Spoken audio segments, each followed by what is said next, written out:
ADGP MR Ajith കുമാറിനെതിരെ കേസെടുക്കണമെന്ന് സർക്കാരിന് DGPയുടെ ശുപാർശ വന്നിരിക്കുകയാണ്. ADGP P വിജയനെതിരെ വ്യാജമൊഴി നൽകിയെന്ന ആരോപണത്തിലാണ് നടപടി വന്നിരിക്കുന്നത്. വിജയന് സ്വർണ്ണക്കടത്തിൽ പങ്കുണ്ടെന്നായിരുന്നു അജിത് കുമാറിന്റെ മൊഴി. അടിസ്ഥാനരഹിതമായ ആരോപണമാണെന്നും നിയമ നടപടി വേണമെന്നും ആവശ്യപ്പെട്ടുകൊണ്ട് P വിജയൻ നൽകിയ പരാതിയിലാണ് DGP ഈ നിലപാട് കൈക്കൊണ്ടിരിക്കുന്നത്. DGPയുടെ ശുപാർശയിൽ സർക്കാർ ഇതുവരെ തീരുമാനം എടുത്തിട്ടില്ല. കരിപ്പൂർ സ്വർണ്ണക്കടത്തുമായി ബന്ധപ്പെട്ട് PV അൻവർ MLAയുടെ പരാതിയിൽ ADGP MR അജിത് കുമാർ നൽകിയ മൊഴിക്കെതിരെയാണ് ADGP P വിജയൻ പരാതി നൽകിയിരിക്കുന്നത്. കരിപ്പൂരിലെ സ്വർണ്ണക്കടത്തിൽ വിജയന് ബന്ധമുണ്ടെന്ന് SP സുജിത് ദാസ് പറഞ്ഞിരുന്നതാണ് അജിത് കുമാർ മൊഴി നൽകിയിരിക്കുന്നത്.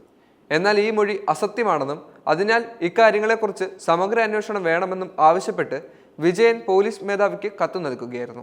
അദ്ദേഹം ഈ കത്ത് സർക്കാരിന് കൈമാറുകയും ചെയ്തു.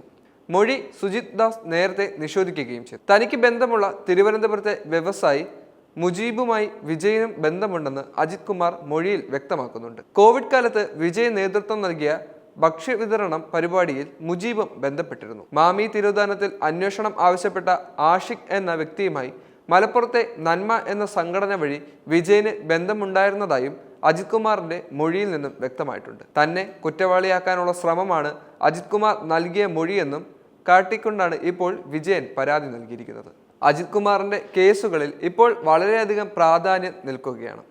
വലിയ രാഷ്ട്രീയ വെല്ലുവിളികൾ വരെ നിറഞ്ഞിരുന്ന ഒരു കേസായിരുന്നു അജിത് കുമാറിൻ്റേത്. വളരെ വലിയ പ്രകമ്പനം തന്നെ കേരളത്തിൽ സൃഷ്ടിക്കപ്പെടുകയും ചെയ്തു. തീർച്ചയായും ഇതിന്റെ അന്വേഷണം ശക്തമാക്കേണ്ടതും ഇതിന്റെ പിന്നിൽ പ്രവർത്തിച്ചവർക്കെതിരെ ശക്തമായ നിയമ നടപടികൾ സ്വീകരിക്കേണ്ടതും അത്യാവശ്യമാണ്. പിണറായി വിജയൻ അടങ്ങുന്ന പ്രസ്ഥാനത്തിൽ നിന്നും ഒരു ആൾ ഇറങ്ങിപ്പോയതും അയാൾ പുതിയൊരു പാർട്ടി രൂപീകരിച്ചതുമെല്ലാം നമ്മൾ വ്യക്തമായി കണ്ടതാണ്. യഥാർത്ഥത്തിൽ എന്താണ് സംഭവിച്ചത് എന്നുള്ളത് ഇപ്പോഴും ചിന്തിക്കേണ്ട വസ്തുതയായി നിലനിൽക്കുകയാണ്. പല രീതിയിലുള്ള രാഷ്ട്രീയ പ്രതിസന്ധികൾക്കും അജിത് കുമാറിന്റെ വലിയ രീതിയിലുള്ള പ്രസ്താവന വിഷയമായിട്ടുണ്ട്. അജിത് കുമാറിനെതിരെയുള്ള വലിയ രീതിയിലുള്ള കേസുകൾ ഇപ്പോഴും തുറന്ന പുസ്തകമായി കേരളം മുമ്പിൽ നിറഞ്ഞു നിൽക്കുകയാണ്.